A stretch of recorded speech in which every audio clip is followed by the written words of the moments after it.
Moi, je m'appelle Ariana Diarra, je suis étudiante en communication à l'EFAP. L'écologie, pour les jeunes, c'est le défi qu'il va falloir relever dans les prochaines années. Mais après, c'est vrai que moi, je suis aussi beaucoup dans tout ce qui est éducation. Et je pense que en fait, c'est en éduquant bien qu'on construira un avenir serein. Un défi qui, moi, me tient particulièrement à cœur, c'est tout ce qui est attrait à l'école, et particulièrement le harcèlement scolaire, parce que ça joue énormément sur les mentalités et même sur la confiance des jeunes qu'ils ont en eux et en les autres. Moi, je suis dans une association particulièrement, je suis dans plusieurs associations, mais il y en a une particulièrement qui résonne beaucoup avec justement ce en quoi moi je crois.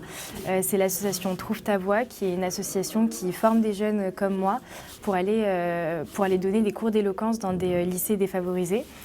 Et en fait, moi, j'ai décidé d'intégrer l'association et de donner ces cours parce que je pense que par la prise de parole, les jeunes peuvent prendre confiance en eux et aussi leur apprendre à dire les choses et à s'en sentir légitime de parler, de faire entendre leur voix.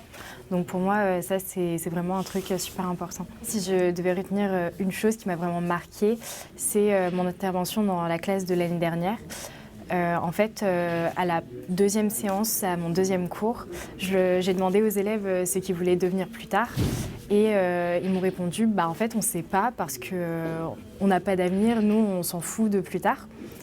Et ça m'a vraiment choquée et révoltée. Du coup, justement, je me suis donné corps et âme et je me suis battue pour changer cette idée et pour leur dire si vous avez un avenir, vous êtes acteur du monde de demain, donc voilà. Et à la fin de tous mes cours, quand je leur ai reposé la question, j'avais dans ma classe des artistes, des ingénieurs, des avocats.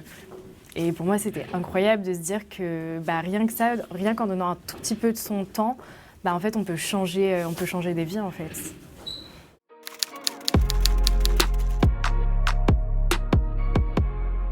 En fait, c'est la toute première association qui m'a donné la parole à moi. Du coup, c'est l'association Moteur. Et en fait, c'est une association qui, tous les ans, organise un concours de vidéos pour les jeunes entre 14 et 22 ans. Et en fait, l'objectif, c'est de faire une vidéo sur une personne qui nous inspire.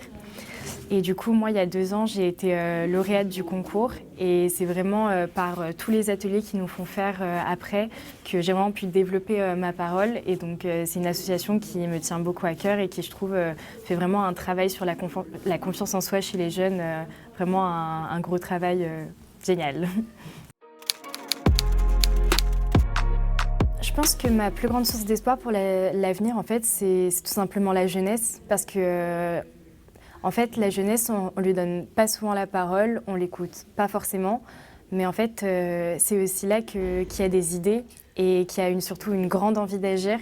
Donc, si j'avais un message à adresser à tous de la part de la jeunesse, c'est écoutez-nous et prenez conscience de notre fort potentiel.